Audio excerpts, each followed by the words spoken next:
All right. So guys, give you a background. I've been trading for almost a year and a half, 2 years na. So, ang gagawin ko lang dito guys is I will teach you everything I know lang. All right?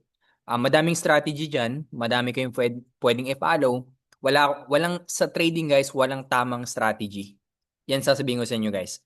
Walang isang strategy to make money. Any strategy can make you money in trading. Sa mga nandito marunong mag-trade, pretty sure they can agree with me na any strategy can work in trading.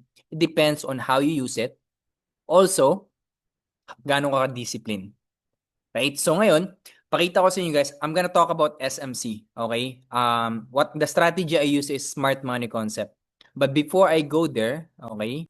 So, I prepare something for you guys a little bit, and then we're gonna go to the chart. I'll show you guys something as well later. Okay? So, my training composed of two things. I tackle three things kasi most people, they only think about trading as fundamental, technical.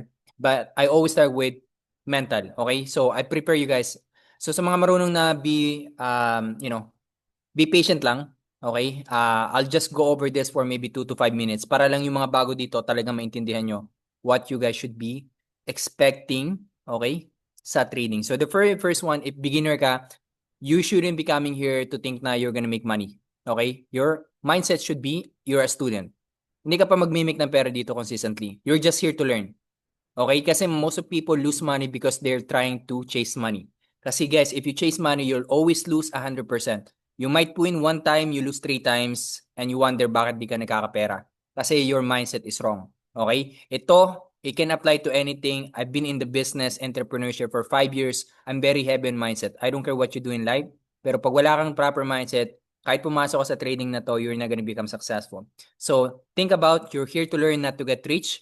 Your job is to learn the process. Okay? Keep that in mind if you're a beginner.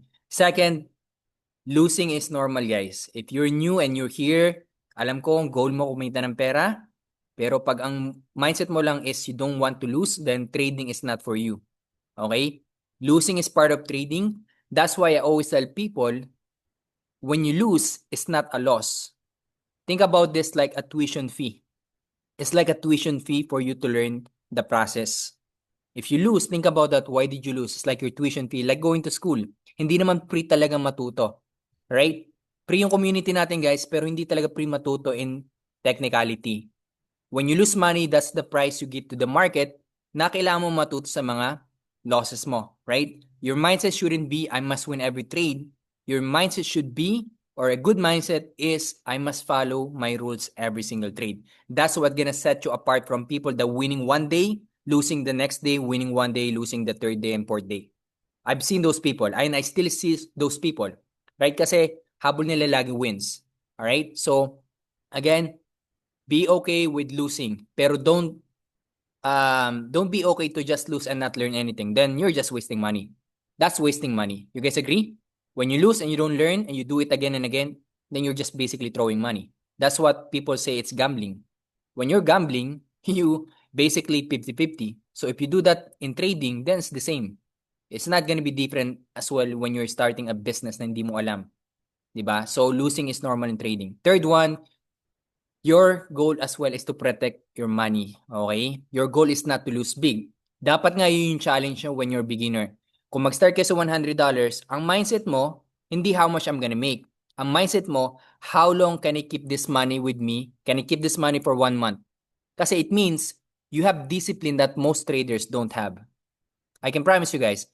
So many people would post wins, pero trust me, they have lost so many money before they can actually win, or maybe they have lost more than what they made in a month.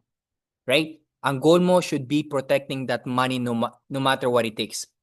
Your goal is, I can always trade tomorrow if I protect my account today.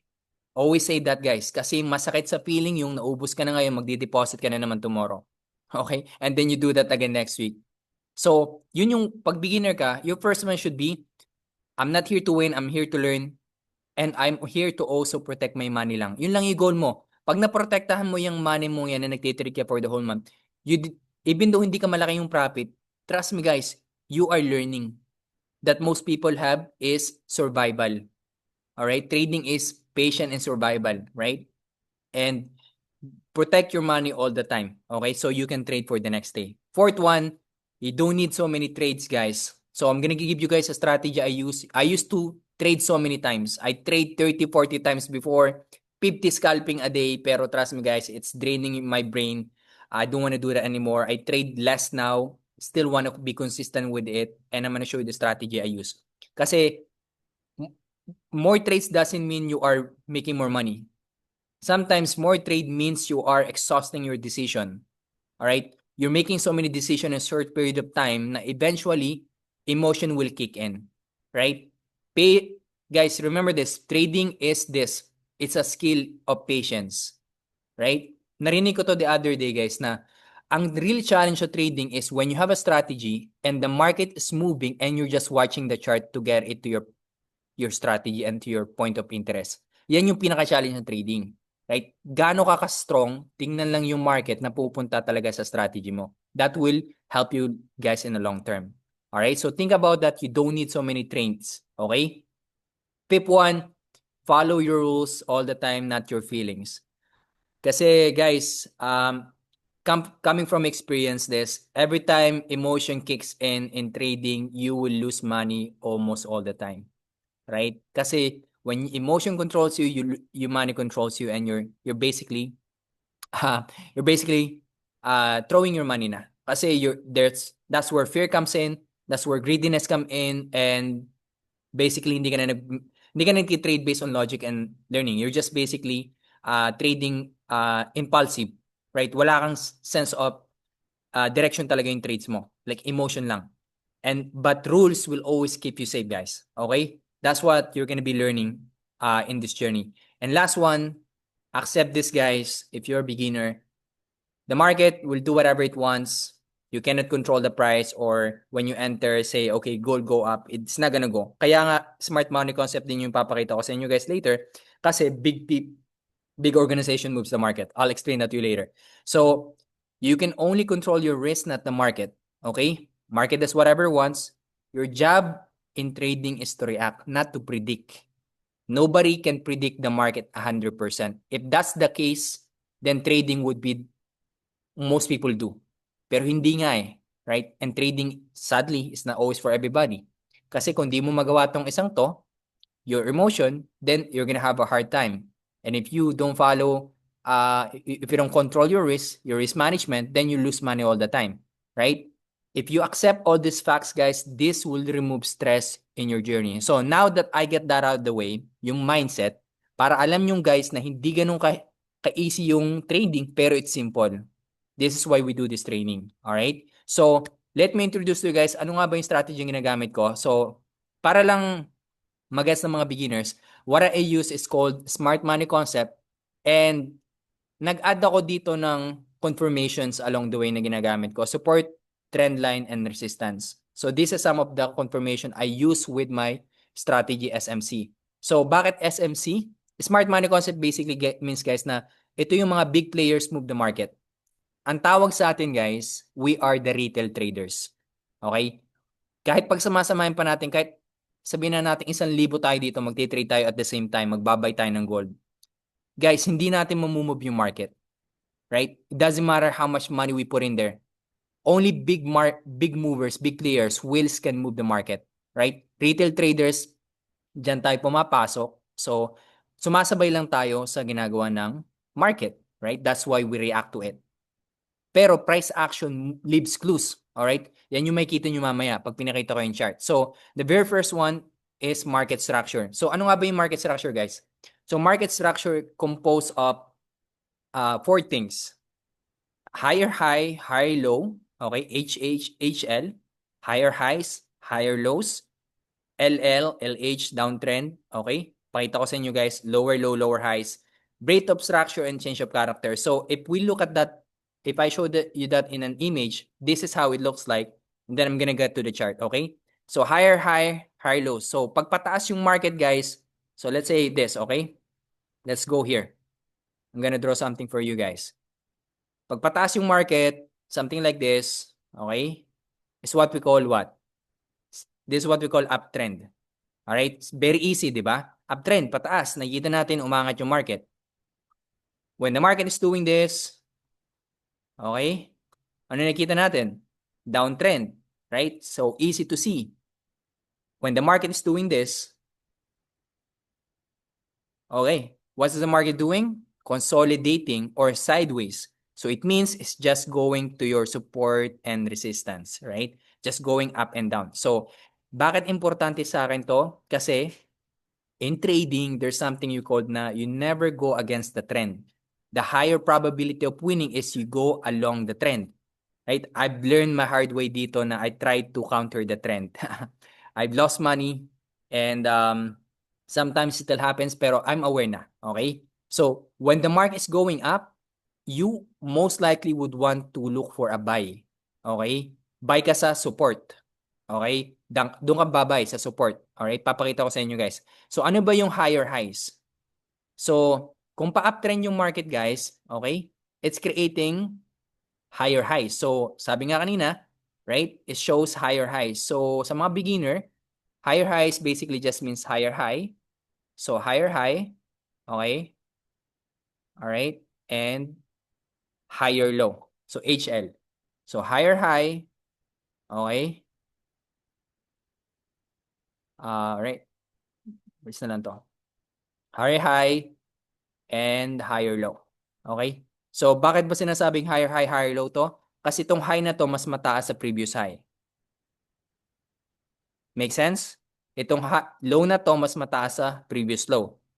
So if the market keeps continuing doing this, then you're in an uptrend. So it means na tuloy pa rin packet yung market. Right? Pag dito naman, yung kabaliktaran naman, this is what we call higher low, lower high. So LH, okay? So LH is what we call lower low. All right, same thing. So lower low, okay? And lower high. Lower high, lower low. So itong low na to, lower high na to, ito mas mababa dito. So pababa siya. Okay? So ngayon, yun yung ibig sabihin ng first one, market structure. All right? And then we're gonna combine that later guys, later, okay? Second is order block. So unahin muna natin pala guys yung structure. So pag nakita nating uptrend, we're gonna look for a buy. So tingnan natin dito guys sa chart. Okay? So an example of uptrend is this one. Let's check this one out, okay? So makikita natin, nung bumagsak yung gold, alright, makikita natin dito na nag-create siya ng higher high. So, na-break na yung structure na to. So, it's called break of structure. So, pakita ko sa inyo guys, nagawa ko ba yun? Ginawa ko lang to kanina eh. Okay? So, yeah, break of structure tawag yan. Pag na-break yung change of character. Okay? So, dito, consider ko dito, ito pwedeng consider ng change of character sa 5 minutes. Okay? So, anong ibig sabihin niya na yung market from downtrend sa lower time frame, okay? Alright, so makikita natin dito. Alright, this one. Makikita natin dito, nag-downtrend yung market. Okay? Pwedeng ito. Okay, so that's why I consider this. Pero I still consider this a change of character, guys eh. Okay? So, ibig sabihin nito, guys, packet na yung market. Na-break na yung trend na pababa. Okay? Kung na-break na yung trend, pataas na yung market, guys, I would look for a buy dito. So, bakit dito yung buy ko, guys? Ito, tawag dito order blocks. So, if I wanna catch this trade, na nakita ko na na-break na yung trend dito. So, nakikita natin, from pababa na, okay, pababa na, pangat na siya. Okay? So, makikita nyo naman yan, guys. So, ngayon, paano ako nagbabay dito, guys? When I buy, I just follow my strategy. Again, madaming magkakaibang strategy, guys. So, for me, this is gonna be my demand zone. So, once the market got broken, guys, pag umangat na yung market kasi, hindi naman yung market pupunta agad dito. Hindi naman yung lilipad ng ganyan eh. Wala namang market na lumipad lang, right? Ang gagawin lagi ng market, guys, is bababa siya. That's what the market will always do. Kung nag-break siya ng character, alright, change of character dito, kukuha siya ng pera dito. So, I would mark out my demand zone. So for me, ginagawa ko guys, again, you don't have to follow what I do, pero this is how I trade. Since sa 5 minutes ko siya nakita, ima-mark up ko yung demand zone. So ano ba yung demand zone? Siya yung candle na impulsive move. Bago mag-impulsive move, siya yung candle na iwan. Okay? So para siyang order blocks. So order block siya. So if makikita niyo yung order blocks dito, kita natin dito order blocks.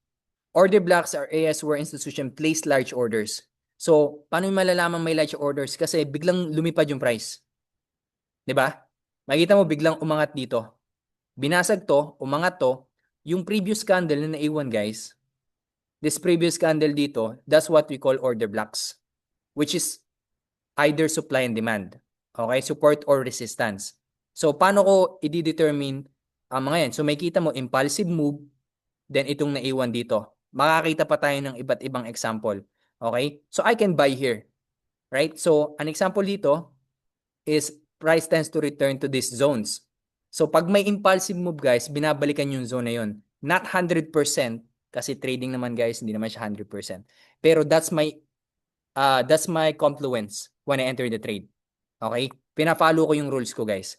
Kung nakita ko na siya nag-break ng character, tas baba, okay? Ini-expect ko yan, magre-reject siya somewhere sa support ko or sa resistance ko dito. Okay?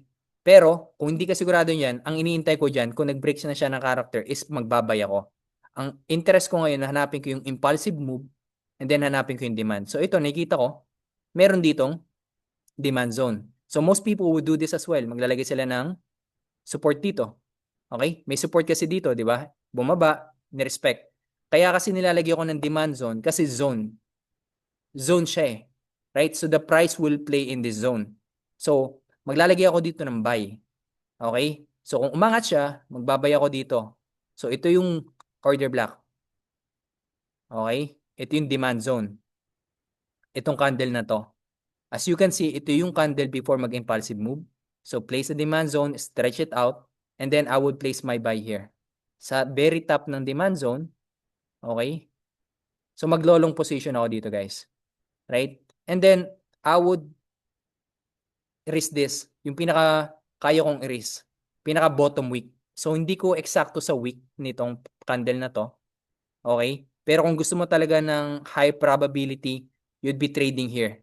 Right? Yan yung mga high probability. Pero kung gusto mo naman ng medyo conservative, right? Medyo risky pala, you would put it below this wick. Okay? Kasi dyan umangat yung price eh. So, malakas yung volume dito pataas. So, ideally, what the market will always do is when it gets to this zone, it will push the market up. Okay? Yan yung idea niyan. Right? Kasi dito pumasok yung what? Dito pumasok yung mga mga institution. Diba? Dito pumasok yung mga big money players. Kaya bigla siyang inangat eh. Retail traders cannot do this eh. We cannot do this move. This impulsive, the only people who can do this are big banks, institution, and money makers, which whales. So, ang gagawin niyan, ang idea niyan guys, pag bumabalik yung price dito, ibig sabihin, magpo-position uli yung mga big players. Yun yung idea. So ako, sasabayan ko lang sila. Again, retail traders tayo guys. Sumasabay lang tayo sa mga big institution traders. So kung bababayin dito, discounted na naman. Kasi ang gagawin, kung yung mga nag-buy dito, di ba? What people do sometimes guys, yung mga tao, umaangat, bumabay dito, di ba? Okay, masasabay nila. Pero yung mga may iwan, babalik dito, take yung, makukuha yung pera nila. Makukuha sila as liquidity. So, may mga liquidity sa taas na to.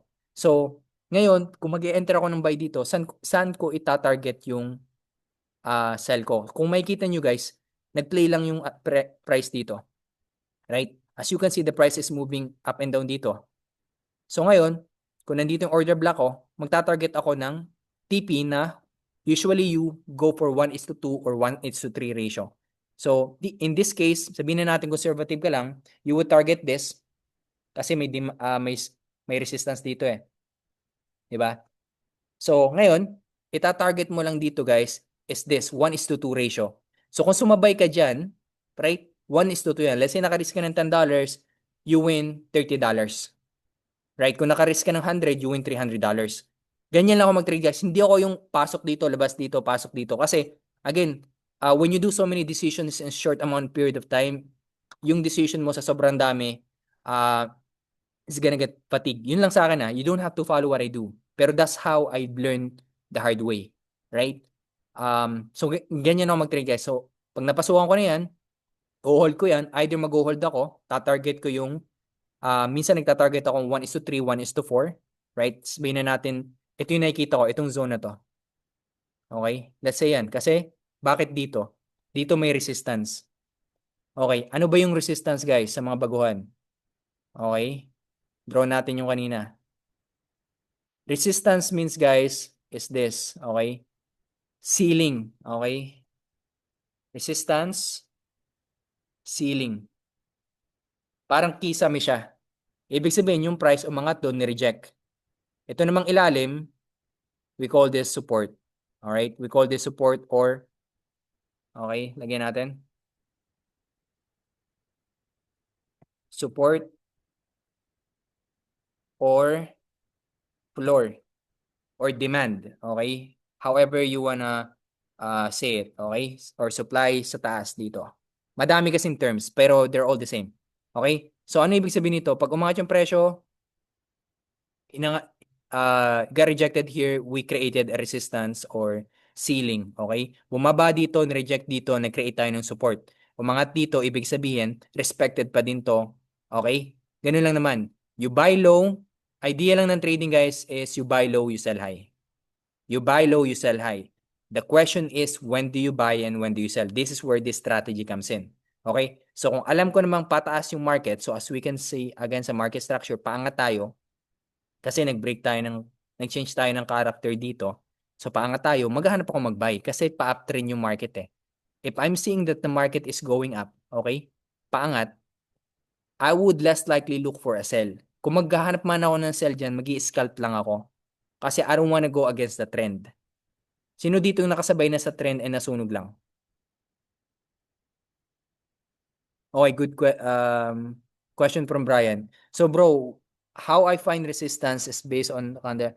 So depends really, bro. So you can use candlestick. Okay.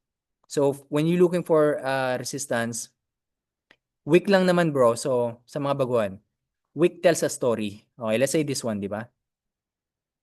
Let's say this one. Umangat yung price and bumagsak. Ibig sabihin, meron tayong resistance dito. Okay? Pero it doesn't mean yung weak yung nagsasabi nun. Ibig sabihin lang, may mga sellers tayo sa zone na to. Tinatry ng buyers umangat pero nag-create ng weak. So, ibig sabihin nitong weak na to, weeks na yan, na meron tayong resistance dito or supply zone. Okay? Meron tayong ditong ceiling. Merong naghaharang ng price dito. Ibig sabihin, kung magtitipi man ako, ititipi ko din dito. Kasi may tendency na pag umangat yung price, i-reject agad. As you can see here, inangat dito, na-reject ulit. Okay? So, pwede ka mag-sell din dito sa area to kung scalper ka. Okay? Kung scalper ka, pwede kang buy and sell, buy and sell. Understand mo lang saan yung mga area yon. Okay? So, halimbawa, nag-enter ka ng buy dito, where do you look for a TP? You look for a resistance kung nagbabay ka. Or you TP where the resistance is. Okay? Buy and sell ka lang. So, buy ka sa ilalim, sell ka sa taas. Easy ba yun, guys? Sobrang easy naman ba nun? Okay? Sobrang easy ba nung buy ka sa ilalim, buy sa ilalim, sell sa top. Buy ka sa baba, TP ka sa top when there's a rejection. Easy enough, guys? Okay? So that's how I look for my trade. So okay? So sabihin na natin, guys, dito ka nag-buy sa order block na to. Okay? So order block, demand zone, doesn't matter. Okay? That's how I use mine. Alright? So demand zone. Some people order block. Kasi order block, guys, madami kasi mga beginner dito. Pero order block composed of fair value gap. So ano yung fair value gap?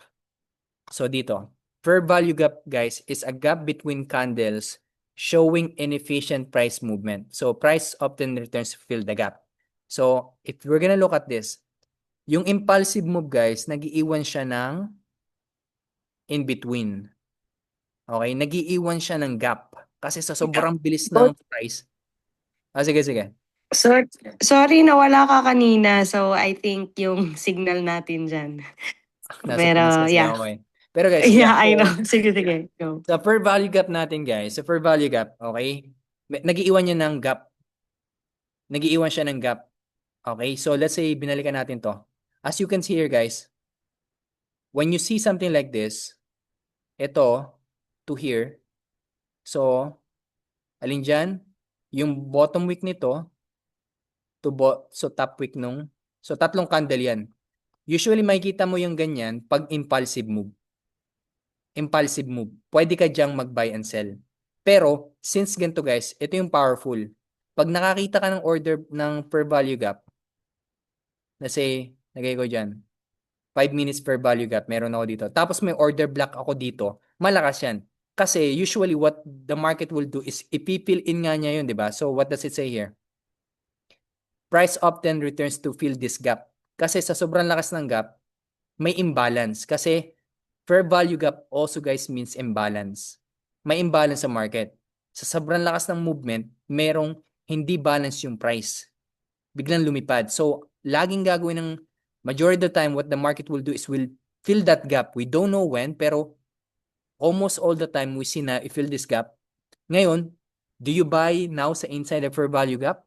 You can do that. Pero since we have an order block, meron tayo sa ilalim na demand zone, this is where I would buy. Kasi in my head, ipipiliin niya tong gap na to eh. So kung magbabay ako dyan, pwedeng mabasag. So higher probability is what you look in trading, guys. So for me, higher probability is this order block. Nagegets nyo ba? Nagegets nyo, guys? I'm trying to Yes. make it simple. Right? So kung meron kang ganun, na meron kang per value gap tapos demand zone sa ilalim, I would place my buy sa demand zone instead of fair value gap. Kasi pwedeng basagin ng price yung fair value gap and habulin niya yung demand zone instead para i-fill in lang yung fair value gap mo. It doesn't happen all the time, pero that's what you can look for. Kasi imagine dito guys, meron tayong demand zone, di ba? Impulsive move, right? I-create an order block. Itong 5 minutes na demand zone ko dito. Yes, 5 minutes na demand zone dito, right? Ngayon, binalikan ba? Hindi. Kasi hindi naman 100%. It actually reacted lang sa dito. Meron tayong fair value gap dito. Right? It perfectly reacted sa fair value gap natin.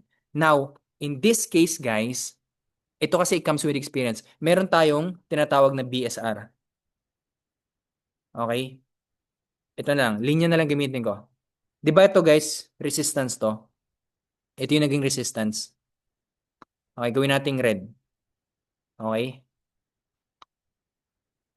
Resistance. Ano nga ba guys yung resistance? Is when the price goes up, it keep pushing down. Tama?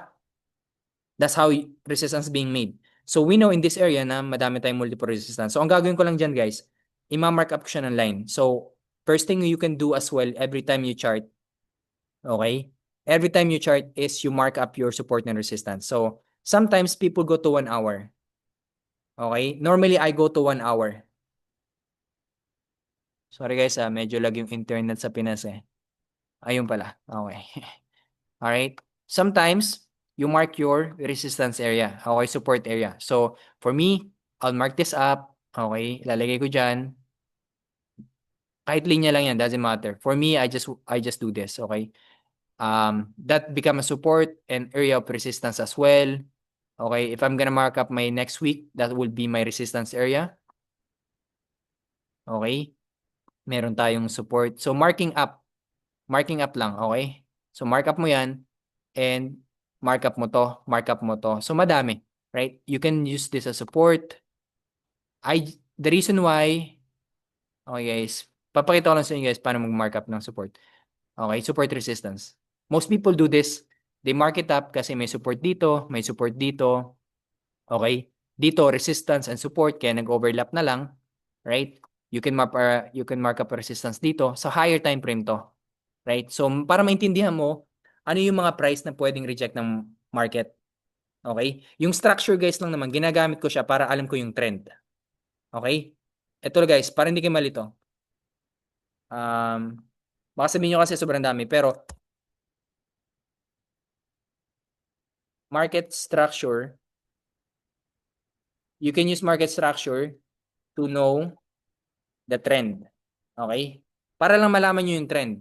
Okay, kung paangat ba o pababa, ano ba yung itsura ng market, that's how I use market structure. Pero nag-entry ako through order blocks, understanding support resistance. Make sense ba guys how you use market structure? Kasi kailangan nyo din malaman yung trend. Kasi hindi naman kayo pwedeng buy lang ng buy, pa-downtrend tayo. Masusunog kayo dyan. Right? So ako, alamin ko muna, ganyan ako mag-trade. I will know what the trend is. Then pag naintindihan ko ng trend, some people will use, ito kasi guys, preference to. You can draw lines. Okay, mark up mo lang yan, mark up mo yung mga support resistance, kung saan nag-reject, saan may ceiling, saan may floor, saan may ceiling, saan may floor. Okay, so this one is a floor, right? Support, support, support, resistance. So malakas yan. BSR means guys, sa mga baguhan, BSR is support and resistance. Okay, combine. Ano ibig sabihin yan? Okay? Yung previous resistance, as you can see guys, yung previous resistance can become support. So let's say dito sa 1 hour, para lang hindi masyadong madaming chart. We can see here guys, resistance, right? Resistance. And then that resistance, what now becomes support. Right? That's a very strong one guys. I consider that as well when I'm entering. Okay? So, resistance, resistance. So, the price is going down. The price tend to react to this area. Kasi, support become a resistance, resistance become a support. Napafollow ba natin? Type 2 in the chat or type 3 in the chat kung napafollow nyo sa mga baguhan. Are you guys following? Type 2, yeah, type 2 in the chat. Okay. Importante sa kami yung nakakaintindi nito. Okay. So ngayon, alam na natin, market structure is only used for going up or understanding the trend kung nagko-consolidate, paangat yung market, and pa-down yung market. Kasi guys, importante malaman yung trend. Hindi pwedeng basta papasok ko lang sa trend, papasok ko lang sa trade na hindi mo naman alam yung nangyayari. Yan yung lagi yan lang yung first rule ko. First rule ko, look at the trend in higher time frame. Maybe 1 hour. Okay? Maybe 1 hour. So pakita ko sa inyo guys, bakit hindi ako nagla-line guys ha. Pinakita ko lang sa inyo guys paano mag-line. Pero majority of the time, I don't do that kasi masyadong madumi. Para sa akin, masyadong madami nangyayari. I just know where pagka alam ko nang malapit na sa trade ko yung sa support and resistance yung trade, I'll just mark it up sa time na yun. Right? Hindi, nagmamark up pa din ako ng line pero hindi all the time. Kasi ayoko masyadong madami nangyayari sa chart ko. Okay? So ngayon, pakita ko sa inyo guys, bakit ako nag-sell dito the other day. So, again, pababa yung market, right? In a higher time frame. Pero as you can see here guys, nasabi ko, nag-break siya dito. Right? Nag-break siya. Nag-change of character siya. Yung pababa na, umangat. So, tawag dyan guys, change of character or nag-shift na ng structure. Nag-shift na ng structure yung market. Now, we don't know if it's gonna continue. That's why you have to react what's the market's gonna do. Okay? Hindi ka pwedeng basta sell and buy lang. Okay? So, alam na natin ng umangat. So, once the market go up, hindi yan basta-basta lilipad. Ang aabangan mo dyan kung nag-change of character, yung buy. So, what would I do guys is I would go to lower time frame. Okay? So, I know may change character. Punta ako sa 15 minutes. Sabihin na natin hindi pa nangyayari to. Hindi pa nangyayari tong area to. So, let's say umangat. Yung impulsive move na yan guys, babalikan at babalikan in a place, in an area. So ngayon, bigyan ko guys ng example. We have a fair value gap. Okay? Na na-create dito. So 1, 2, and 3. This area is an imbalance. Okay? I would mark it up. So I would mark up sa 15 minutes, nag-show up sa 15 minutes. Okay? Nag-show up din, actually, nag-show up siya din sa 5 minutes. So, strong siya. If it shows in multiple time frame, kino-consider ko siyang strong kasi it's two confluence. Nakikita ko siya sa 15 minutes, nakikita ko siya sa 5 minutes. So what I do sometimes, para lang alam ko, is meron akong mark na 15 minutes, 5 minutes and 15 minutes for value gap. Para alam ko, two time frame siya nag-show up. Now, bakit ko i-consider dito mag-entry instead sa 5 minutes na to? Kasi dito guys, yung sinasabi ko kaninang BSR, yung support na naging resistance and resistance na naging support is in this area. Okay? So in this area of the trade. So how would I enter the trade is I would enter the trade from the top of this week. Okay? From the top of my fair value gap. Okay? Sabihin na natin maglolong ako. Maglong ako. Okay? And then, risk reward ko sa ilalim yan. Where would I target? 1:2 ratio. Okay, 1:2. Bakit dito? Ito yung resistance. Umangat, nireject dito. So may resistance tayo dito. Right? May price reacted in this area. So if I'm gonna trade is I would risk let's say $10 to win $30, right? Or $25. 1:2 ratio. Right? Now, hindi nyo, pwede ka naman mag-trail stop. Sa trail stop guys, basically pwede kang halimbawa, i-adjust mo yung stop loss mo, umangat yung price, adjust mo lang yung TP mo, adjust mo lang yung TP, yung SL mo, pangat ng pangat. Kasi kung sasabayan mo tong price na to, pakita ko na sa inyo guys, paano kung naiwan na ako, coach? Okay, sabihin na natin, paano naiwan na? Guys, what did I say? Market will not just, okay, sabihin na natin ganito boom, tinamaan yung upper value gap mo, boom. Hindi yan gaganyan basta-basta. Unless na may news. Okay? So, fundamentals yun. So, how do you check news, guys? You go to Forex Factory. Alright? Save nyo lang to kung di nyo pa alam. Punta kayo sa Forex Factory. Tapos, sabihin na natin, last Friday, guys. Okay? Last Friday, we had, Friday ba yun? Thursday. Thursday, guys, sobrang daming news. Kaya nakita nyo yung bagsak ng gold. Right? Sobrang dami na nangyari.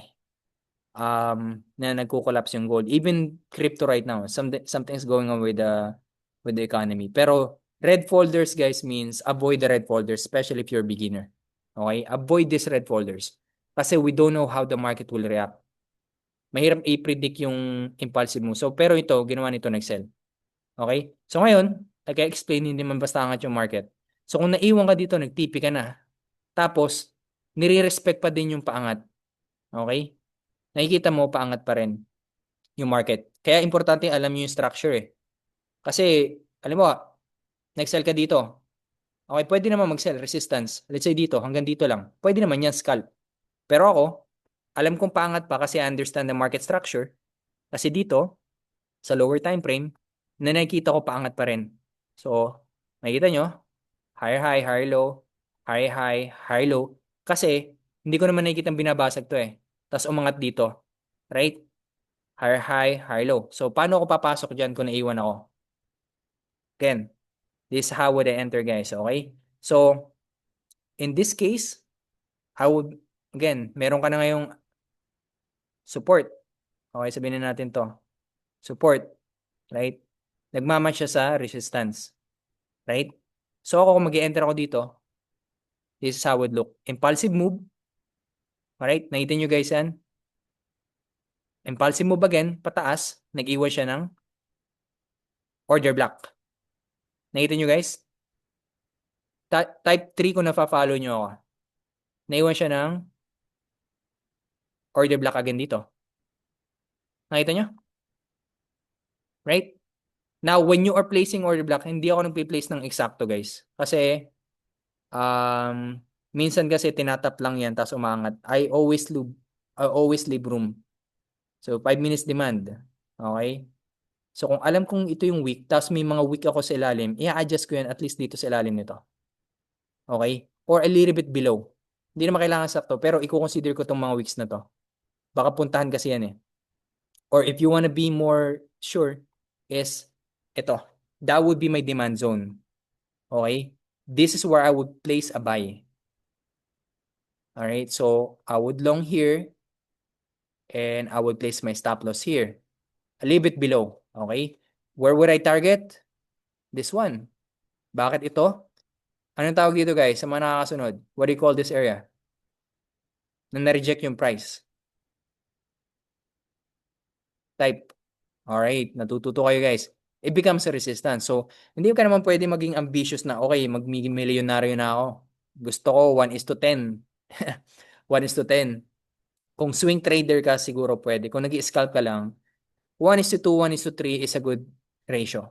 Okay? This is 1:3. Okay? So ngayon, pwede mong pwede ka nang mag-iwan dyan ng trade. Okay? So as you can see, let's say dito, alright, itong order block na to, again, binalikan nga guys eh. Usually ganyan lagi, nire-retest yung place na yan. So kung may iwan ka uli dito, halimbawa, nag-enter ka dito, di ba? Nirespect dito, naglalaro lang yung price as you can see. Tinap siya, kaya nga, kailangan may room kayo guys. May room kasi paglalaroan yan. Kaya tawag dyan zone area. Kasi within that area, meron tayong demand, support area. Ibig sabihin may floor. Price can bounce and bounce in this zone. So, ang goal mo lang naman is mag-take profit ng 1:3. So, kung nagbabounce dyan, umangat, and happy ka na sa 1:2, bakit nag-react dito sa price na to guys? Delete ko tong isa. Delete ko din to. Okay? Keep natin to. Bakit nag-react dito sa price na to? Umangat dito ng konti, tapos binagsak. Kasi guys, meron tayong resistance dito.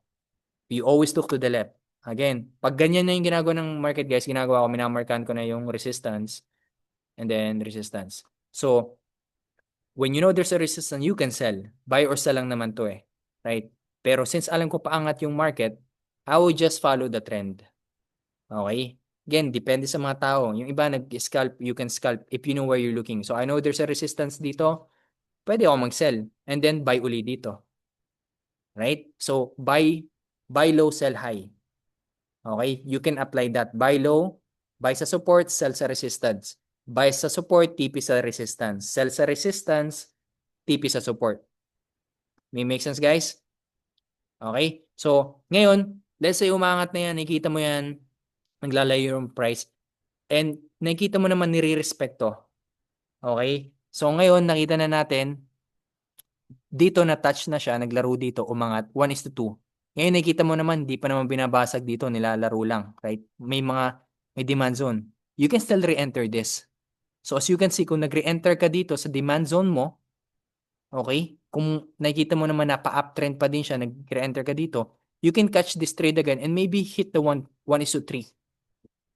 Right? You can hit 1:3. Okay? So, in this case, kung nag-risk ka ng $8, you win $30, or $80, you win $310 or $300. It's a good winning ratio. Yun yung natutunan ko, guys. Kung magre-risk ka ng pera, wag mong gawing, don't risk money like you're entering $10 and you want to make it $100. If there's an impulsive move, I can see it happening all the time. But for me, go for a 1:2, 1:3 ratio. Okay? It's a good one. Or match that ratio where the resistance is. So, kung may resistance dito, okay, 1:2. Ano yung confirmation ko na okay to kasi may resistance dito, okay na ako dyan. Possible mag-react yung price and it did. It drop again. Or maybe dito ko bumay, so mag-TP dito, okay, may resistance dito, TP ako sa resistance, okay? Now, kung gusto mo maging medyo risky or nakapag-trail ka na, let's say nasa angat na, minove mo na yung stop loss mo sa gitna, so safe na yung trade mo, so you can look for another resistance. So, I would mark this up. This one naman. Bakit tong area? Support, resistance, resistance. Right? So, I would mark up this as my TP din. Right? Or if you wanna go crazy, right, this area, okay, makikita nyo guys, 5 minutes lang to. Resistance, resistance, support.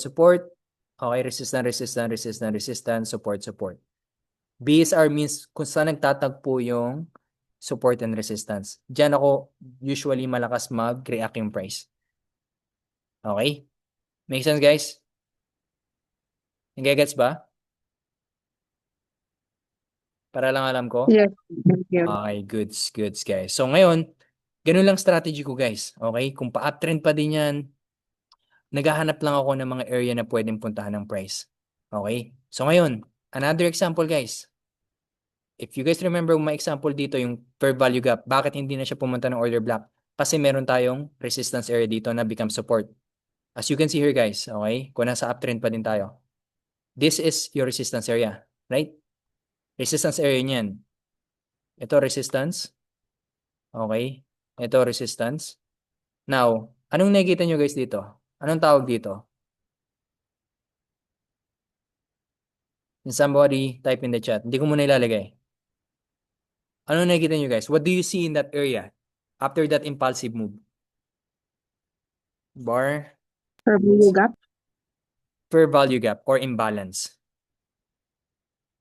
So remember guys, fair value gap is what? Fair value gap is a gap between candles showing inefficient price movement. So impulsive move. Right? So ganito. Impulsive move, nag-iwan ng space, something, same thing pag nagsesell. Okay? So ngayon, if we go back here, that movement leave an imbalance or fair value gap. So I see that in my 5 minutes. What I will do is 5 minutes, put fair value gap. I'll go to 15 minutes to check lang. Okay? So, okay. Same thing. 5 minutes. Okay? And 15 minutes. You don't have to do what I do. This is how I do it. Para alam ko yung tinitingnan ko. Kasi I don't own just enter guys. Now, I would enter a buy here. Kung alam ko naman pa-uptrend, again, importante alam nyo guys yung trend. That gives you confluence. That gives you confidence na, you know what? The price is still getting rejected in this area. I'm still gonna go bullish. Kasi hindi pa naman nagbe-break yung structure. Hindi pa naman nagda-downtrend eh. Uptrend pa din. So, I would look for buy and that's my confluence and give me more confidence na, you know what? This price will get respected. Right? So, if I would enter a buy, okay, I would go for a long, tap it here, okay, go below this one here, okay, below here, and then target where? Maybe 1:2, okay, 1:2 ratio. You risk $100, you make 250. Or maybe, okay, kung marunong ka na mag-trail stop loss or break even, ano gagawin guys? Like I told you, find the possible TPs on the left side. Okay? So go here, okay? And you go here. So ngayon, yan yung titingnan mong TP mo. Okay? So alam mo, ito yung possible next TP mo. That's 400. Guys, that's 600 pips. Risking what? Let's say $10 to make $60. Risking 110 to make 600. But the thing guys is, once the market already moved to let's say 100, you can break even. You can move your stop loss to break even. Safe na yung trade mo. Ganyan yung ginagawa ko guys. Pag umangat na yung price, tapos nakikita ko may momentum, lalagay ko na yung entry ko sa break even, tapos i-adjust ko yung TP ko sa next resistance. Iwan ko na yung phone ko. Para hindi ako maging emotional. Kasi nangyayari, majority of the time, people lose because of not of the market. People lose money because of their emotion. Trust me guys, when you look at your P&L every single time, your profit and loss while you're trading, you're not gonna make decision based on your strategy anymore. The moment you look at it every single time, you're making decision based on emotion. I think that si Coach Renzo can agree to that, na every time you look at the money moving up and down, you make decision based on emotion. So ako, most of the time, I don't look at my phone. I just leave my phone. Kasi alam ko safe na yung trade na yan. Now, let's say you look at your phone. Nakita mo, malapit na siya dito sa TP mo. So, syempre, kung mataas na yan, I would move my TP sa mid na. Yung SL ko sa mid. Magsisecure na ako ng, in this case, 150 pips or let's say, kung naka 0.1 ka, $150. Tapos, imumove ko naman yung TP ko dito sa taas. Ito yung next target ko eh. 'Di ba? Move ko na yan, tapos iiwan ko na uli yung phone ko. In my head, panalo na ako 150. Worst case scenario, bumalik man yung price, okay na ako 150. Pero best case scenario, pagtingin ko ng phone ko, okay, meron na akong $500 or $300. Or maybe along the way, kapag tumatas yung price, minumove mo lang yung SL mo. Okay? Move SL. So, nag-aabol ka ng profit. Is that making sense, guys? Type in the chat. May natututunan ba kayo, Yes. guys? Type opo naman kung may natututunan kayo. Okay. Ganyan lang yung strategy ko, guys, ah. The reason why I like din smart money concept, the market, guys, don't move by itself. It doesn't move randomly. Moves because of money. Okay? Ito medyo advanced to eh. Pero, why do I know? I have two confluence dito. I have actually three confluence. First one is I have resistance in this area. So I know I have a support area. Okay? That's one. Second, I have a fair value gap. Okay? Actually, four. Four confluence ako dito, guys. I have a fair value gap sa 15 minutes sa 5 minutes. Third confluence, alam ko the trend is still upside, uptrend. Fourth confluence, this is more part pa rin to ng smart money concept, is the liquidity. Hindi ko lang siya ina dito, medyo madami na kasi. Pero, the more confluence you get, the more confident you get. This area for me, okay, this area is what I would call liquidity grab. This is my liquidity. Diyan may mga pera. Okay? May mga pera dyan. Kasi may mga nag-sell dyan, alright, na ang liquidity, guys, basically, mga tao nag-position is pending sales and mga SL and TP. So, we know that people sold here kasi dyan nagka-resistance, may sell dyan, may sell dyan, may mga may nag-pending sell, so may nag-sell. Babalikan niya ng price to grab it. Yet, that's what smart money concept is as well. It goes back to where the money is. So, apat yung confluence ko. So, if I'm gonna buy here, this is strong buy for me as well. Same thing for here. Right? Kasi may liquidity dito sa taas, pupuntahan uli yan kung uptrend pa tayo. Okay? So, the more confluence you get with your trade, the more confident you get.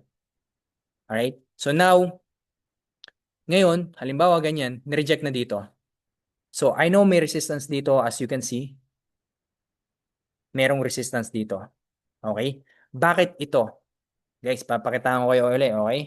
So, alam ko may resistance dito. Bakit dito? Kasi, I'm gonna look on my left. From the price going up, I look for a probability where the price can reject. Kung maglulok ako ng sell, okay? Kung maglulok ako ng sell dito, ito nga binigay ko eh. Ito hindi ko na, I send this signal, I send this two signal. Dito ako na, I lost I lost track on this trade. Kasi I send this signal kasi may nakita kong, again, supply zone, right? Impulsive move, then I have fair value gap. But, itong nakalimutan ko, guys. See what it did here. We have a fair value gap from impulsive move pababa, pero meron tayong order block dito or supply zone. Hindi ko to nakita. Nung nakita ko, na-touch na to, and I don't wanna be just giving signals right away na impulsive. I look at the charts. So, I hesitated na to ibigay ito. Okay? Pero as you can see, the same thing applies here. You have a 5-minute fair value gap. Okay? Sa above nun, meron kang demand zone, supply zone. Now, if you're being more ballsy, again, guys, hindi naman siya 100% na will go. If you know the price reacted to this area sa fair value gap, pero hindi siya mabot sa supply, di ba? Usually, what we would do in this, ito yung pinakatotoong mangyayari dyan para sa akin. Mag-short ako sa ilalim nun. So, hindi siya abutin. Pero, since alam ko naman yung mga move, alam ko na yung nagiging movement ng market, okay, kung alam ko ng ganyan, tapos nag-react naman sa fair value gap, I would enter the trade na. Kasi it's confirmation na zone lang naman siya, area siya, hindi siya maging 100%. Pero confirmation sa akin na it could react in these two. This area is a very strong supply zone. Kaya pagka-react dun, guys, kung nag-hold ka dyan, this went up to 9,000 to 1,000 pips. Right? Yeah, it went, actually it went to 2,000 pips. Right? But the same thing I apply, guys. Bakit? Bigyan ko kayo ng 3 confirmation. Alright? So, what's going on here? We're in a downtrend. Okay? Downtrend. So, downtrend. Hindi ako maghanap ng long buy. I would look for holding a short position, not a buy position kasi downtrend eh. See, that's how I only apply market structure. I just know the market structure. It's just for me understanding where the market is trending or is it bullish or downtrend. So, if I'm gonna look for a buy or sell, it would be just looking for potential sell. Again, guys, it's not gonna go 100%, pero that's the rules. You stick to your rules, you stick to your strategy, and it's gonna benefit you in the long run, right? So, dito, pwede ka namang buy and sell, right? So, dito, as we can see, nag-impulsive move. This is the order block. Pero I don't consider a strong order block kasi nga, isang candle lang. Usually, I look for at least 2 candles na sobrang impulsive, right? So, as you can see dito, sa kung lang siya nagre-react. Fair value gap. As you can see, I'll mark it up for 5 minutes fair value gap. Again, coach, bakit fair value gap? 1, 2, 3. 3 candlestick, 1, 2, and 3. Impulsive move. It leaves an imbalance, right? So again, if you're being more bossy, you confirm na you have a supply zone here. Okay? 5-minute supply. Fair value gap. Nag-react sa fair value gap. Bumababa. If you're being bossy, okay, you are a bit of a risk taker, you would sell. Kasi what's your confirmation? You know sa taas may supply zone. You know nag-react sa fair value gap. And you know na nasa downtrend ka pa. And fourth confirmation, you have a support na become resistance. That's for confirmation again, guys. Nagme-make sense ba, guys, how I do trades? Like, nakita ko lang yan. Right? For confirmation na hindi pa naman siya nabibreak yung uptrend. So, I'm more confident na pababa pa rin yung market. Right? So, how many times did it show, guys? 1, 2, and 3. Right? Bakit dito na uli nag-price? Guys, fair value gap, supply zone, support. So, this is a strong one. Right? Kung nakita mo nag-reject dyan, mag-sell ka. Right? Same thing here. Nag-react sa fair value gap mo. Right? Actually, hindi na umabot dito eh. Again, hindi siya laging ganun. Hindi siya laging aabutan. Pero it is what it is, guys. Okay? Hindi siya 100%. Pero if you have a rule na you follow like that, that's what separates people na become really profitable the long term than winning one day, 1 week, and then lose the whole day. Sticking to that strategy na you do. Okay? Hindi mo kailangan sabayan lahat ng trades. If you have that, you stick to it, you won, you're good for the day, good. Right? That's it. Ganun lang yung gagawin mo. Hindi mo naman kailangan laging sabayan. Another one, let's say naiwan ka dito. Sobrang dami. Okay? Supply zone. Alright, 5 minutes kasi nasa 5 minutes time frame tayo. Kung nag-scalp ka lang or you wanna enter. I go for 1 hour to 15 minutes to 5 minutes. It's called top-down analysis. Alright? So, you have supply zone there. You have a very small, hindi na binalikan to. So, as we can see, di ba? Hindi na siya binalikan. Pero, I would look for different confirmation. So, we have supply zone here, pero we have ito risky to kasi pwede kang ma-SL talaga dito. That's why you leave room sometimes, pero to you would have been SL dito. To be really honest. Pero kung nakikita mo naman yung area to, okay? Ito, may support dito, may support dito, may support dito, may support dito. It could become a resistance again. Pwede mo siyang combine. So, ano yung two confluence ko dito? Meron akong support. So, this area for me is a strong. This previous, okay? Kasi hindi mo naman alam eh. Pwede siyang balikan pa nga to eh. Pero hindi na nga eh. Right? Kung binalik niya yan, kung magre-re-enter ako, ito yung titingnan ko. Naiwan ka na dito for sure. We don't know if it's gonna go back. Pero if it did go back, what do you have now? Two confluence.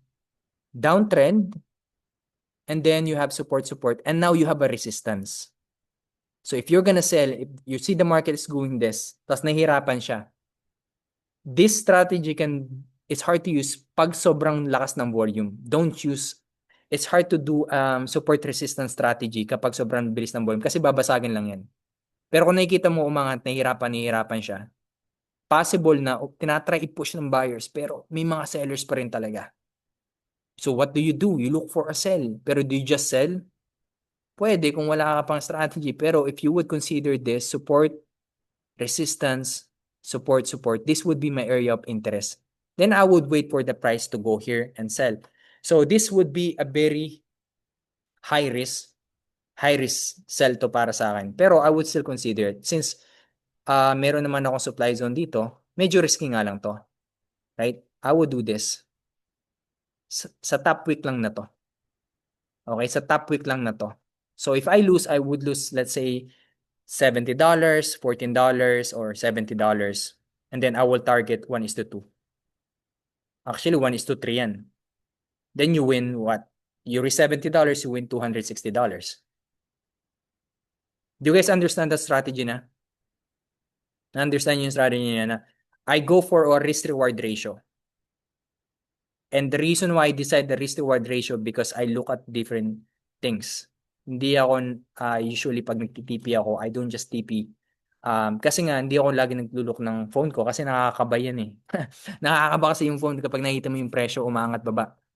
Maganda niya, may strategy ka talagang fina-follow. Okay, may question ba dito?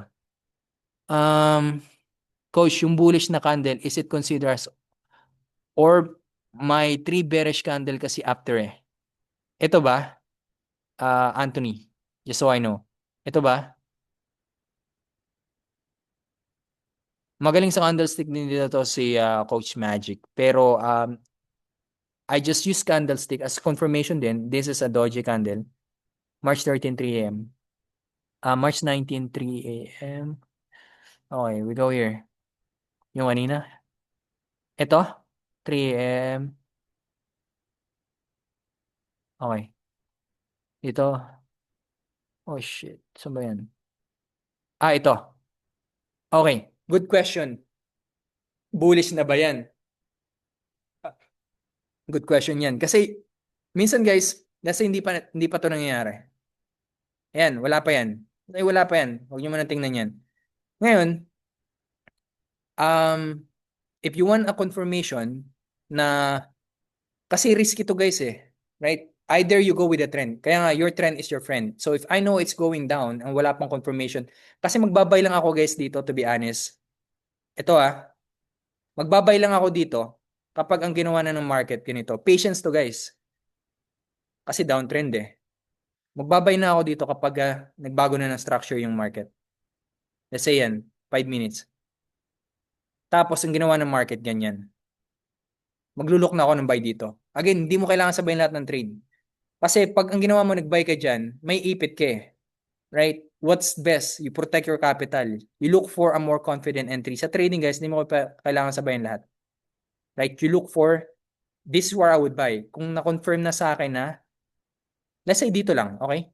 Say, since nag-scalp ka lang sa time frame, tinatanong mo kung bullish, kung magbabay. This is what I would look for if I want to buy. Kung ginawa ng market ganito, tapos huminto siya dito, and then umangat siya dito. Okay? Where would I buy?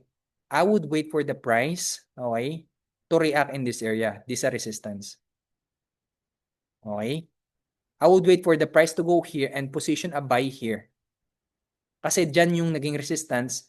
Ngayon, lower time frame pa lang yan kasi. Right? It could be broken. Pero that's how I use sa pattern. So if we look at, if I draw this for you guys, when does a bearish become a bullish trend? So maganda kasi dyan guys. Kaya malakas din yung confirmation na bearish pa yung market this time.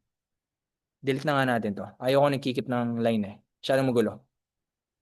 Okay. So, you always, for me, what I always do, I go to higher time frame. Like I said, guys, I go to higher time frame muna. Check what is the trend. So, ito din yung ginagamit, sinuturo ko minsan. Punta ka sa line. Kung medyo bago nga, ano na nakikita mong linya? What do you guys see as a line? Pataas, pababa? Again, linya pa lang tinitingnan natin dito. Wag muna candlestick. Right? Pababa, di ba? Kailangan may pababa pa siya in higher time frame if you consider all what's happening. Tama? Is that right? Pababa. Ngayon, I would go now sa lower time frame. Alright, so I want to do candle. I'll go to 15 minutes na. So ngayon, kung alam ko sa higher time frame is bearish pa rin tayo, that's why I look for more sells than buy. If I'm gonna buy, I would only look for a buy for scalping. Kasi I would only consider na na-break na yung trend kapag ang na-break ng last lower high, yung last low high is this. Okay? So as we can see here, lower low, lower high, lower low, lower high, lower low, lower high. And then, nag-create na naman siya ng nag-create siya na aussi ng lower low. Magbabay lang ako ng more buys for me if I see the market do this. Okay? Binasag niya to. Binasag niya tong area yan. Okay? And then, nirespect niya. Kasi naging resistance siya. Higher time frame na to, 1 hour na to, guys.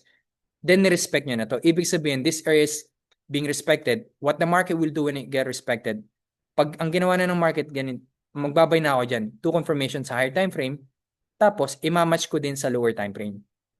Then, boom. May change of character. May break of structure.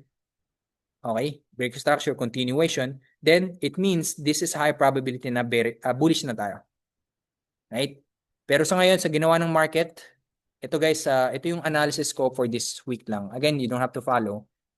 Analysis ko this week, we have this demand zone. Actually, itong area to, i-reacted perfectly sa 4-hour extreme demand zone ko. 4-hour. Actually, hindi. 15 minutes lang pala to.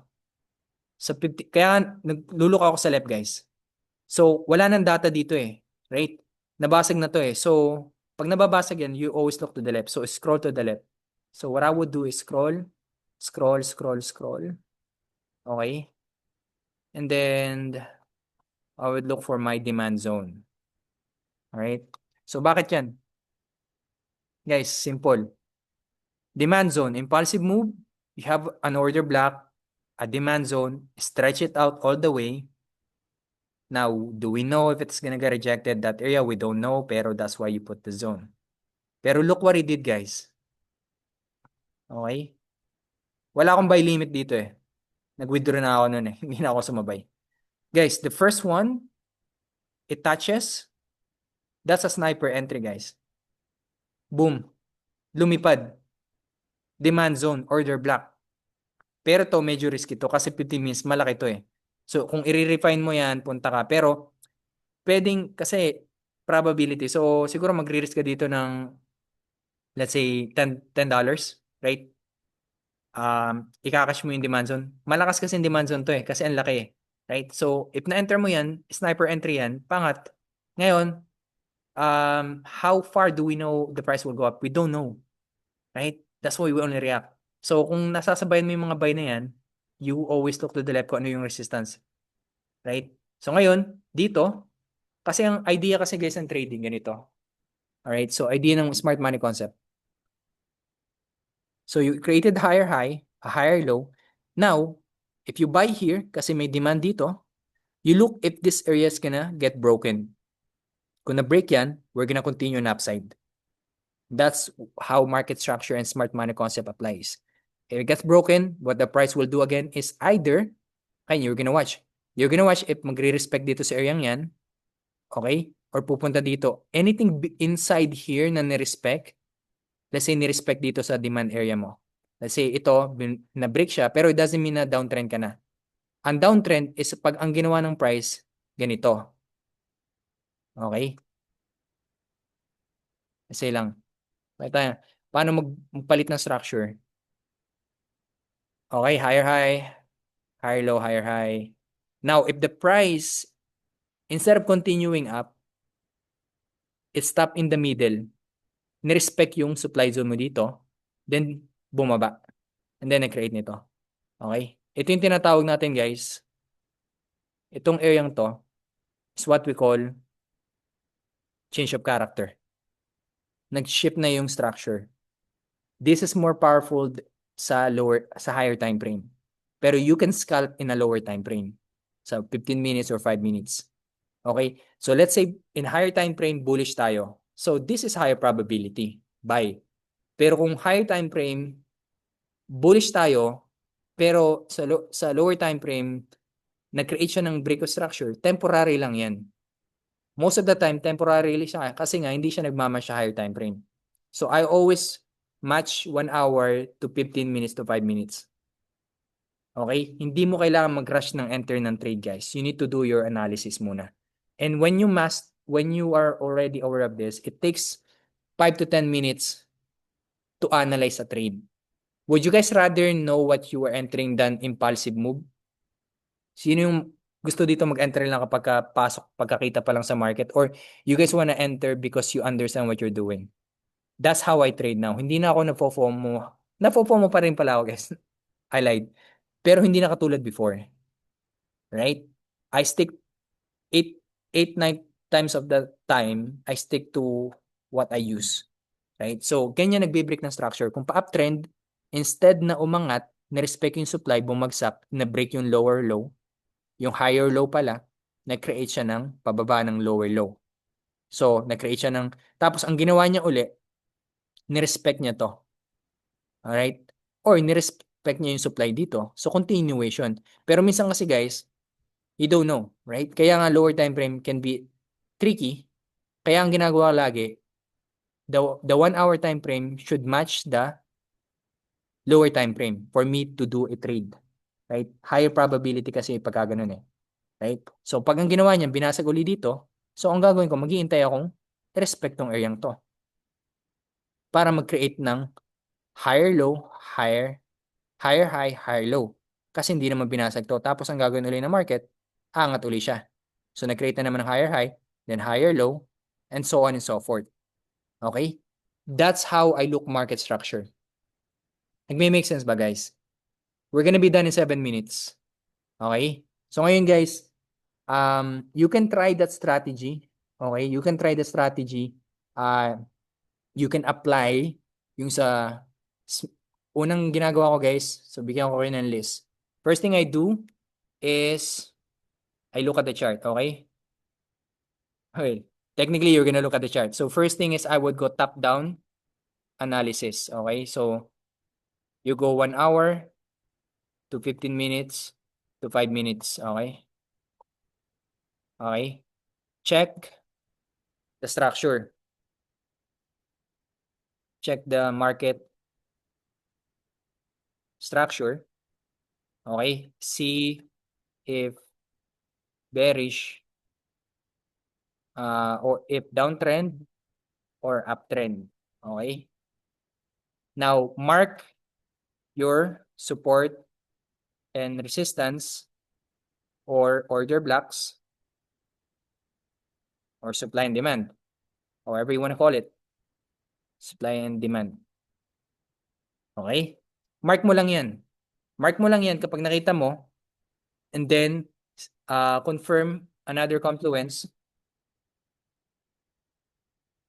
is yung SPR, BSR pala, BSR or SBR, nakalimutan ko na. Yung naging support na naging resistance, resistance na naging support, okay? And FBG, okay, for value gap, yung imbalance. And then if you really want to add more,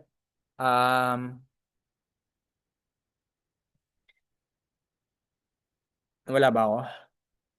Narinig niyo pa ako, guys?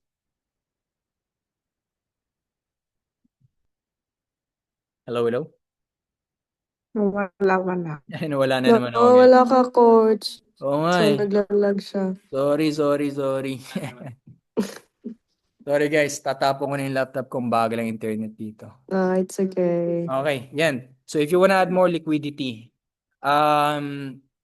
liquidity guys, very powerful kasi nga, I told you guys, hindi basta nagmo-move yung price. It gets the money of people for it to go up.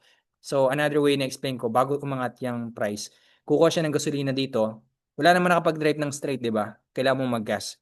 So pag ngayon ka nag-gas sa Pinas guys, doble yung gas. Grabe. Sakit. Sakit sa mga taong di nagtitrade guys. So bago umangat yung price, it will go down here to get gasoline, then go up again, go down here to get gasoline, and go up again. So same thing pagbaba. Bago siya tumuloy yung bumaba, kuha muna siya ng pera, gasolina uli, gasolina and fuel. Okay? Now, this consolidation, it's a powerful one kasi ang another rule sa consolidation na pansin ko, the longer na nagko-consolidate yung price, once it breaks, guys, expect a very strong movement. Pag sobrang tagal na nagko-consolidate.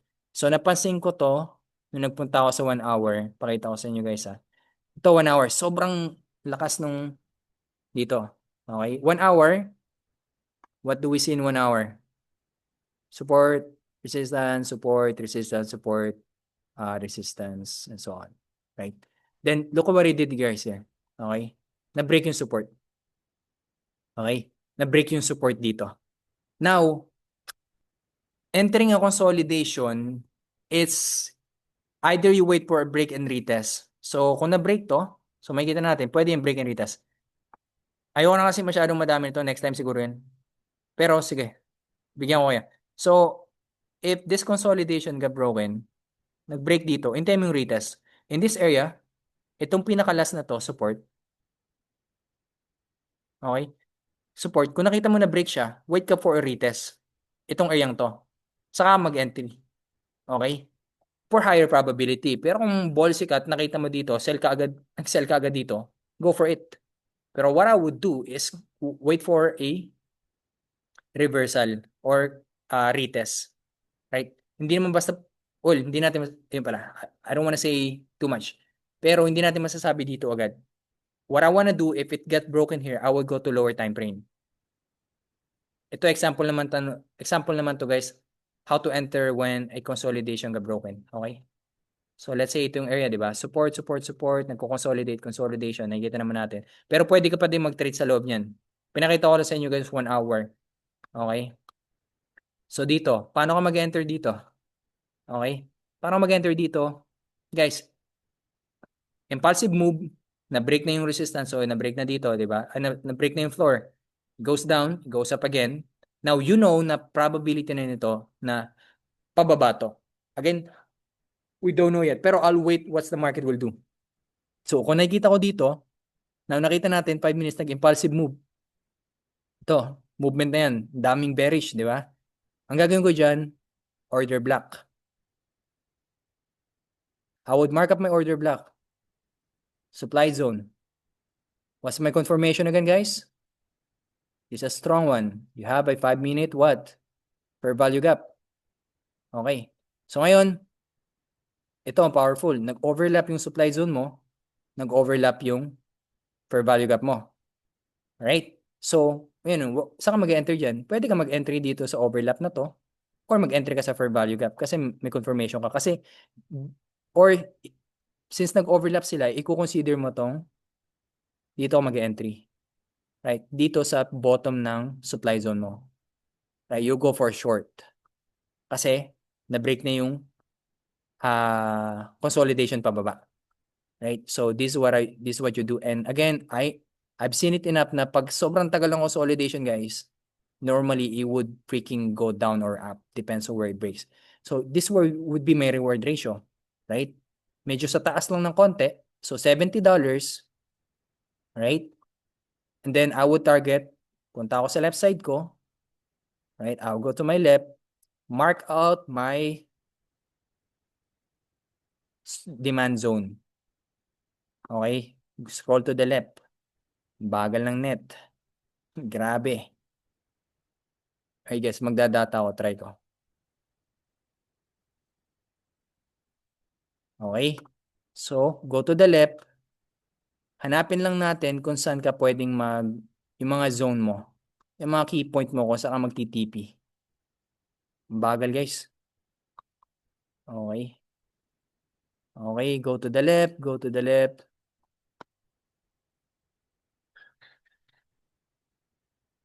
Nandiyan pa ba kayo, guys? O nawala na kayo? Nandiyan pa kayo?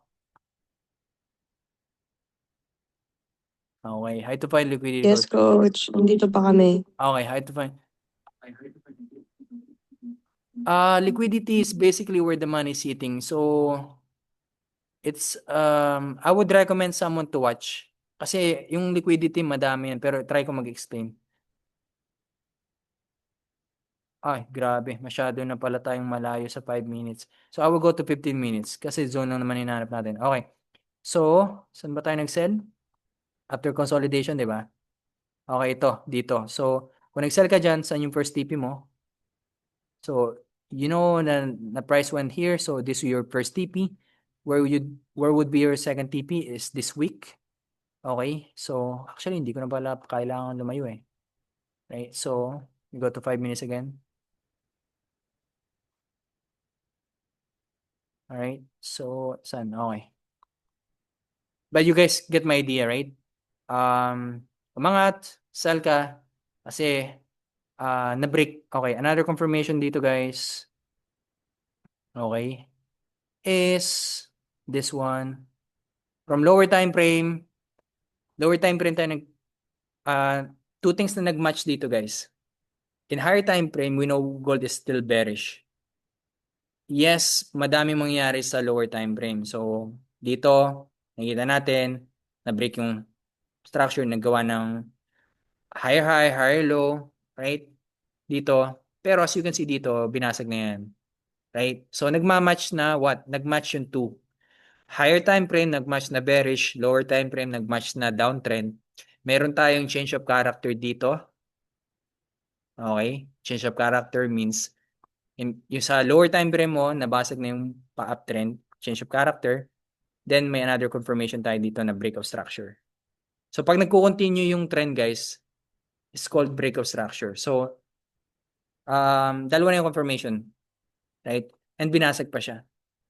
Right? So, third confirmation mo, meron kang supply zone dito, may fair value gap ka dito, nag-overlap. Okay? So, I would look for a sell, not a buy. Kasi, yun yung mga confluence, you stick to it eh. Okay? You just stick to it. Alright?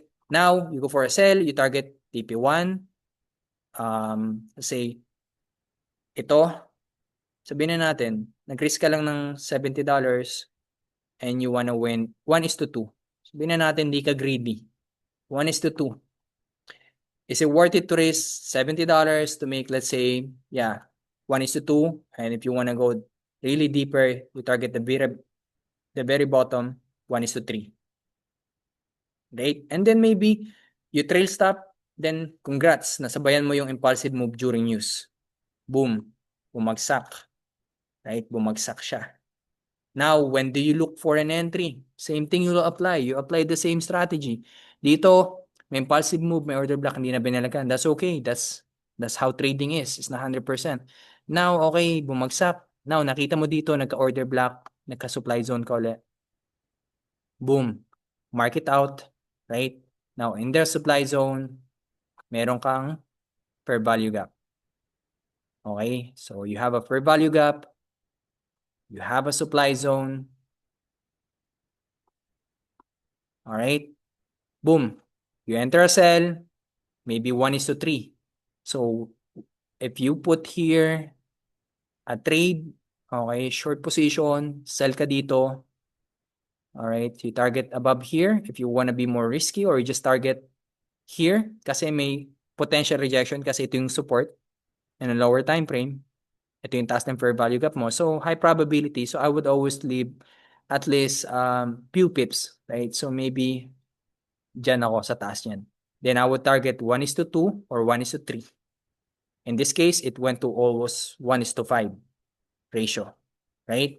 Now, you keep looking for a sell kasi nga nasa downtrend ka pa rin, right? So, ngayon, i-watch mo ulit to. Kasi sometimes, i-get retested eh. Sabihin na A1 ka, meron ka pa naman ito, maybe, pasukan mo. Right? You're gonna put it the same ratio. So, it's still respected, guys. Kung pinasukan yan dito, yes, may drawdown ka. Part ng trading yung drawdown. Hindi ka naman pwedeng ayoko ng may red sa trading ko. Hindi pwedeng ganun. Kasi part yan ng drawdown. So, that's why you have risk management. So, if you put the same risk dito, same wins. Right? You still got it. Right? Ngayon, you wanna buy. Right? So, meron ka ng support dito. Pwede ka naman mag-buy dyan. So, ano nakikita mo? Right? You look at your chart. Ano nakikita mo? May order block ka dito. Right? Impulsive move. Right? Ngayon, ang gagawin mo, yan yung TP mo, pero you can buy here. Ito naman yung magiging 5 minutes demand zone ko. Pero, since alam mo, ito kasi, minsan kasi, kahit gumaganyan, pwede yung basagin. We don't know kasi. Pero you can scalp. Right? So, you can buy here. Right? Long. Right? Risk here. Below lang or below ng week na to. Itong isang to. And then target this high, right? Target this high. So 1:3, 3.5. No, 1:3. Boom. So you can see, you watch the trade go, to your TP. Right? And again and again and again and again, guys. Okay? So, pag may mga ganito no guys, ini-stretch out ko. I always stretch out where my supply zone because it can be still valid. All right? So, this one would be my supply zone. But I would also mark this out. Okay? I would mark this out. This is also my resistance area. Confirmation, two confirmation, supply zone, resistance area. So if I know it's getting rejected, as you can see, it tap once, it goes down. I would consider this to enter here again kasi this area, it's giving me a confluence na this area is getting respected. So I would sell here, right? So I'll probably use this area to sell. This one, this confirmation here. This supply zone is where would I actually sell, all right? So maybe I adjust it this way. This is how I would enter this, okay? So I'll go for a short position since I know that's the resistance area and my supply zone. Okay, this is how I would enter it on top of the wick. All right, and then above here, then target 1:2, 1:3, or this below here. Then TP hit. Right, so your strategy can change along the way, guys, depend on how exposed you are in the market. Right, a lot of things can change. You just need confluences. For me, I use those confluences. It's not always the same, pero they're very similar. Nagigets nyo yung mga strategy yung pinakita ko? Hindi sila almost the same, pero similar. Right? And that's how I trade, guys. Using smart money concept, applying support and resistance. Right? And for me, doing that, I don't always have to be FOMOing. Okay, I don't know when to enter. Okay, pababa na ba? O ganyan, ganyan. Guys, the market will always be here naman eh. All right, the market will always be here. It's not gonna be going anywhere. It's gonna stay here even though the market is crashing and so on. Right? Even with this one, I'm gonna be done, guys, in 5 minutes. I know we went overboard, but for the people that stayed here for a while, ano yung pinaka natutunan nyo, guys, na you think you can apply? Just so I know, at least you guys learned something from here. Because I know this is a pop-up training, but at least can you guys type in the chat ano yung mga natutunan nyo na i-apply nyo sa trading nyo? FBG support resistance order block. All right, awesome. So guys, don't forget the market structure. It will give you very, very strong confirmation. Market structure is not so hard to understand, guys. If you are still confused how to look at the chart in market structure, then do this. Go to align. Okay. Ano ba nakikita ko ngayon? Right. Madali mo na makita ngayon kasi you're using a line just for understanding market structure. Right? Pababa yung market, pataas, anong kini-create. So, hindi mo makikita dyan yung higher lows, pero again, ang idea lang is pababa, pataas. Right? So, that's how I use line. And then I will go to candlestick. Then I would go for different confirmation. So, with this one, let's see bakit dito nag-react yung price. Alright? Bakit doon nag-drop? So, this one, may nagtanong ng liquidity. How do you know liquidity? So, when I see trend line, I also call that liquidity. So liquidity sitting below here, sitting below here, sitting below here, and sitting below here. So when it's going down, the market will grab that liquidity, right? So for me, I would look for my potential sell, all right? So first thing we'll do, this area was a support before, so I would mark it up to potential resistance. So nag-touch dito, so it touched in this area. We also have one here. It's not going to be perfect all the time, guys. Here and so on, right? And in this area. So I know this area is going to be strong. Second confirmation, we have an order block here. Boom. Okay, we have an order block. We have a 5-minute supply zone or order block. Okay, so that's second confirmation. All right. Now we don't know if it's going to continue to go up or down, but again, that's what trading is, right? So I know it might get respected. So the price can do something like this. It might go up, higher high, higher low, higher high, higher low, and then keep continuing up or down, right? That's why you have TPs. Okay? So kung magti-trade ka dito, how would this look like, guys? All right, so you go for a, where's my short? Okay, short position here. All right.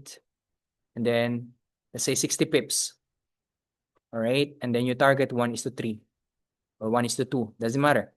So you target this, the first one, kasi may mga support dito. Or you target this below. Okay. So let's say dyan.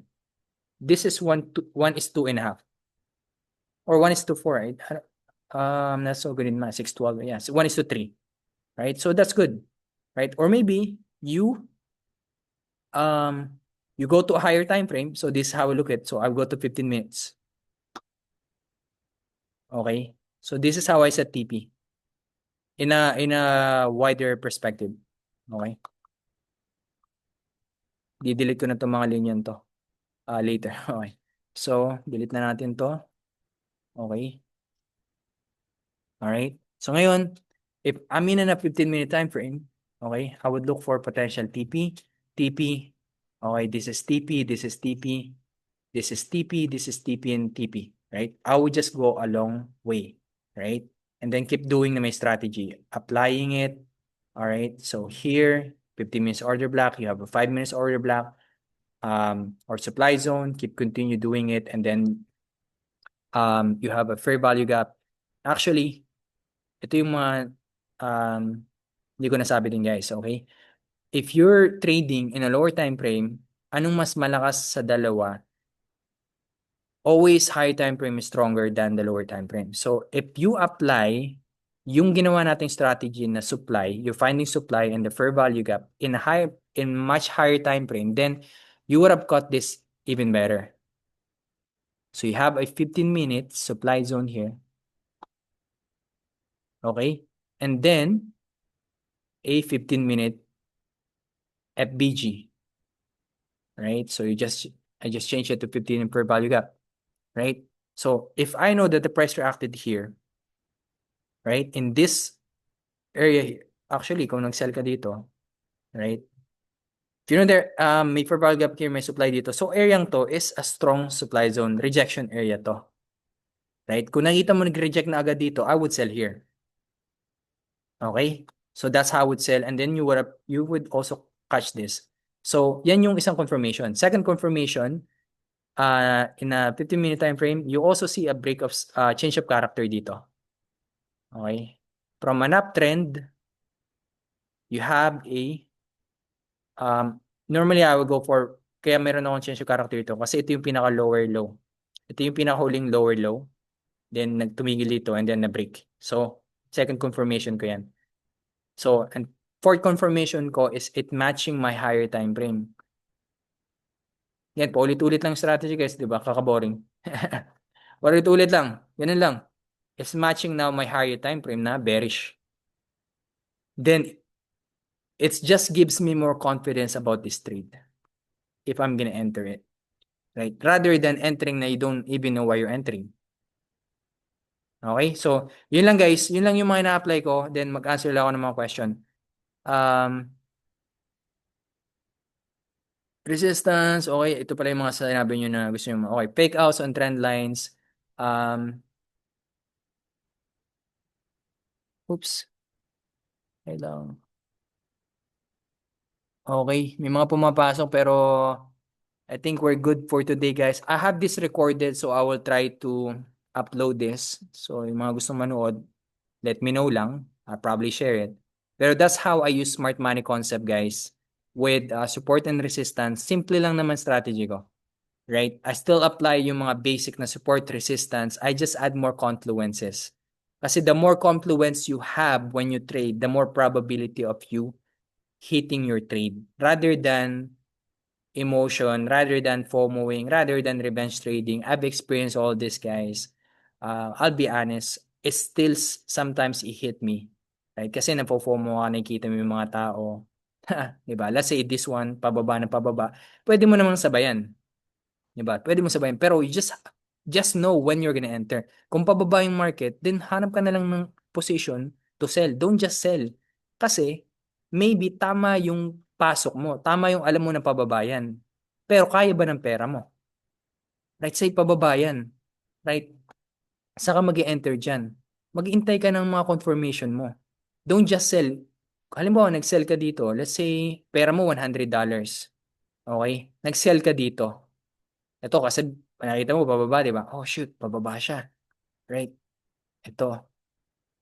Let's say, then we can go, guys. Kasi nag-sell ka dito, di ba? Ngayon, yung sell mo, stop loss mo dito. Right? Kasi nga gusto mong sabayan yung trend, pwede ka namang sumabay sa trend, pero yung pera mo, $100 lang. Nag-0.1 ka ngayon. Kasi gusto mong sabayan ng sobrang market. Right? Wala kang confirmation, basta okay, sabayan ko pumaba. Profit ka dito. Pero sometimes, most people just don't take profit. If you can take a profit, mabilis ang scalping, yes, you can. Pero sa akin kasi, hindi siya long term eh. Hindi long term yung sumasabay lang sa trend ng in and out, in and out, in and out. Sometimes it can get scary, guys. So for me, I changed my strategy to having confirmation before I enter. It's higher probability when you have confirmation yourself. So I would wait, if it retested, I would wait for that retest, then I would look for a potential sell. Dito sa una, wala naman ako makita, masyadong malaki to, so hindi ko to consider dito. Hindi ko to consider order block kasi hindi naman siya order block. Also, pwede ako dito mag-sell pero hindi naman umangat yung price. Then, tingnan ko lang kung anong gagawin ng price dito.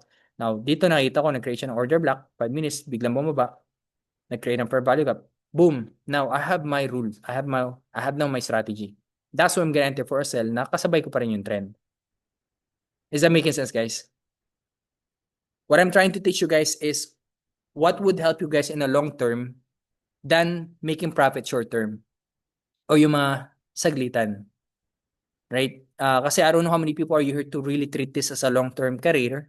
Another way na I want to tell you guys is you gotta treat trading as a profession. If you're treating this as a part-time hobby, then you're gonna get a hobby income as well. Right? You gotta treat this like your profession, like what you're doing at your job. Kasi if you can do that for someone else, for a different company, for a different person, you're working hard for the person, bakit hindi ka mag-work hard to learn strategy and skills and keep to it? And you know naman na trading has better, more opportunity than any 9 to 5 job kung meron ka na strategy and ifa-follow mo. Right? Now, hindi ko sinasabi guys madali ito. I'm not saying that. Pero it takes practice, it takes discipline, and more importantly, it takes patience. Alright? So hopefully guys, yung mga nandito sa training na to, alright? Hopefully guys, may mga natutunan kayo. I really hope may mga natutunan kayo, and we're gonna do this more for Europe team than yung mga sumasabay dito. Welcome. But hopefully guys, itong training na to is something you can apply, and you can also ask me questions. Pero yeah, if you guys can chat sa GC natin kung ano mga natutunan nyo, it would be good para meron pa mga taong umattend uli ng mga trainings, yung mga ma-miss nila. Okay? So I appreciate you guys sa mga umattend dito, and hope to see some of you guys again. I'll be doing more trainings for the whole team later on. Pero that's my strategy, guys. Smart money concept, support, and resistance. Okay? Alright, guys. Have a good morning. 2 a.m. na dito sa Pinas. Yes, I recorded the training. It's a bit longer kasi I only do this once for Europe team. Pero I would save this and upload this and you guys can watch it. I will do a very short video in the future where I'm only gonna be talking about strategy. Okay? Alright guys, see you guys later. Bye-bye.